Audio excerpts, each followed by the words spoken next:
This is the hole that we're gonna mend in this tutorial. We'll start by finding the starting point. So look at the top right corner of the hole and find a spot that is one row up and 2 stitches to the right from that corner. You can mark this spot with a pin, or you can just remember where it is. So for me, it's gonna be somewhere around here. It doesn't have to be precise, and in general, mending is a very creative task, so be prepared to just eyeball quite a few things, because all holes are different shapes, and in this tutorial I'll just give you a general guideline and general steps that we need to follow to mend our knits. So we found the starting point. Now we take a wool needle and thread a fairly long tail. So mine is really long. Just make it as long as you can possibly work with, because this type of mending takes up a lot of yarn. It's not a big deal if you run out of yarn in the middle of mending. You can always hide the tail and then reattach the yarn or reintroduce it into the work. So it's not a big deal, but of course it's better to have enough yarn from the start. So now we have to get the yarn into the work, and I'm using yarn in a contrasting color just to help you see what's going on. You can also use yarn in a contrasting color if you want to do visible mending. So the contrasting color patch would look really nice and will give your knit, really loved look. But of course, in many cases, we would just go with the yarn in the same color as the project. So we have our starting point, and now we have to get the yarn into the work, and we'll do it by also hiding the tail. So we don't have to go back and weave in the tail. So we'll do it right away in one shot.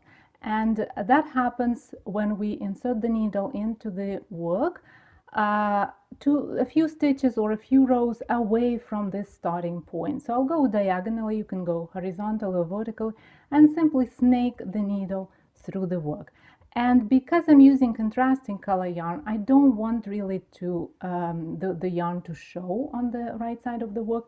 So I'm gonna snake it through the very top part of each stitch, splitting the yarn as much as I can. It is always a good idea to split the yarn. It's as if we are weaving in tail, which actually it is. We are weaving in tail. And then go out of the work in this spot that we marked with a pin. Then pull the yarn through. And because the yarn is long, so it's going to take a while pulling it through. And see, because I was very careful splitting the yarn here and going the very edge of the wrong side of the work, then it doesn't show on the right side of the work. So pull the yarn but stop when the tail just about disappeared in the fabric. So stop here and then remove the pin from the work. The whole process of mending happens in 2 stages. First, we're gonna make a bridge, and then we're gonna reinforce the bridge, and we'll go row for row. But before we get started, we have to secure the yarn. So just make a little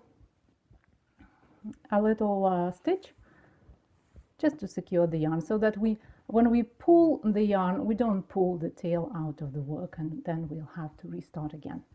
And that's not a good idea. So now here's what we do. We find the first row, row that is not damaged, that is at the very top of the hole. And then we go through each stitch of that row and go through just left leg of each stitch, just like this. Just one leg. So we start at 2 stitches at the right side of the hole, and we finish at 2 stitches at the left side of the hole. So we make this little safety border, making sure that our work does not unravel, that the hole doesn't expand. And pull the yarn through. And see, I've just noticed that I probably miscalculated my starting point. It is a bit high for this hole, but that's okay. It's not really a big deal, so I'm not gonna fix any of that. And then what we do, we have to start to set the work for the next row, and that's going to be the reinforcement row. So this is, so to say, our bridge, and then we're going to reinforce it. And to get started, we simply make a stitch under the right leg of the last stitch in this row, in this kind of row of mending. And we go all the way through, just like this. Now is the reinforcement row, and we'll do the reinforcement by simple blanket stitch. So what do?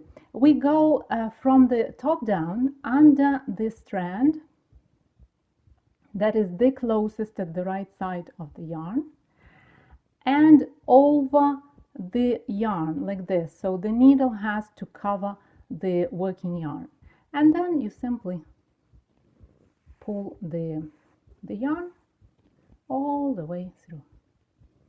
That's it. This is our first stitch, and then we go on and on, going under this strand and over the yarn, and pull the yarn through. Here are a few things that I want to tell you. First, be very careful about the tension. So if you pull the stitch really tight, then the fabric will get pocket. So be careful about the tension. It shouldn't be too loose, but it shouldn't be too tight either.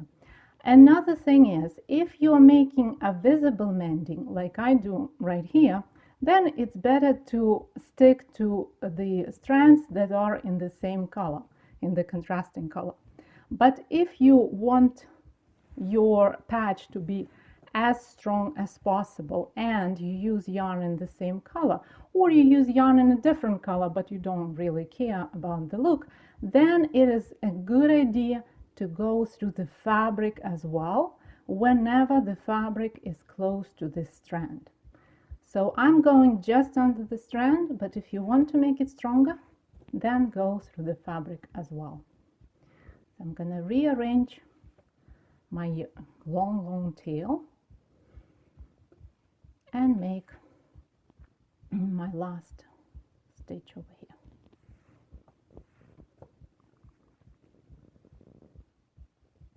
Okay, we finished the first row, and now we have to set the work for the next row. So what we do, we go into the stitch that is in the same row and out of the stitch that is in the row below, and simply pull the yarn through.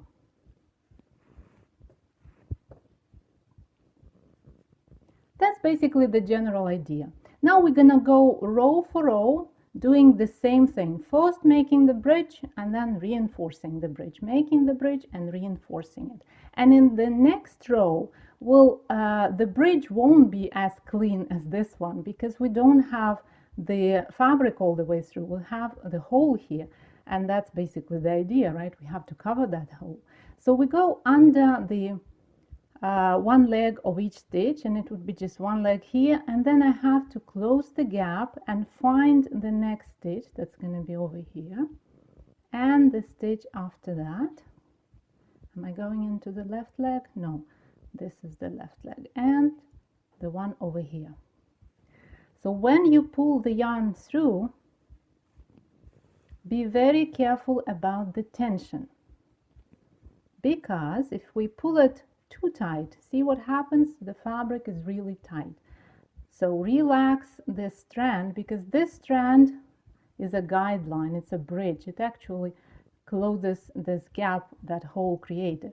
And it is important for that bridge to be of the right size. So now we go one step back under the right leg, and we are ready to reinforce the bridge.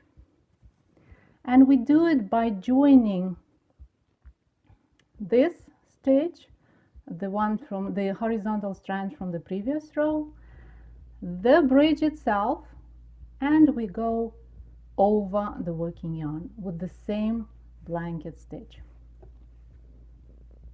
And again, we take great care to make all strands pretty loose, not too loose, but loose enough to keep the fabric flat. And when we get to the end of the row, Then we simply move to the next row, and then the row after that and after that, until we get to the row that is the last, the first basically intact row, the first undamaged row at the bottom of the hole. Until then, we just go stitch by stitch, joining our strands. And this is my last row of covering the hole, so I'm getting closer to that first undamaged row at the bottom of the hole. Even this row, see, I had a few undamaged stitches, so I picked them up, and I'm gonna attach them to the fabric, to the patch. But some of the stitches were damaged, so I can't call it an undamaged row. No, it's not. Okay, a few more stitches, and now we move to the next row, to our last row of mending. And just as we did in the first row, we're gonna run the yarn through the work, picking up the left legs of every stitch in this row. So we have to pick all stitches because this row is not damaged, so we're gonna have all stitches right here for us sitting and waiting. Okay, we go, then relax the fabric. Be very careful about the tension because this patch is not stretchy. It is super strong, but it is not stretchy. And then we make that one step back, and we are ready to reinforce this last row. And we can work with the same blanket stitch, but I find that we get a neater finish. We don't get that ridge at the very bottom of the patch if we use the overhand stitch. The overhand stitch is pretty much like blanket stitch, but we don't keep the yarn under the needle. We keep the yarn to the left of the needle, so it doesn't catch the yarn, just like this. And we go with the same idea. We join each horizontal strand over here with the horizontal strand of our bridge, so to say. And we go stitch by stitch, joining all of these stitches together and finishing off our lovely rustic looking patch. And see, even though I had a pretty long tail, right now it's not that long at all. I'm quite lucky I didn't run out of yarn. Okay, I'm missing one strand over here, but that's okay. I'm not worried about that because, like I said, mending is a very creative task.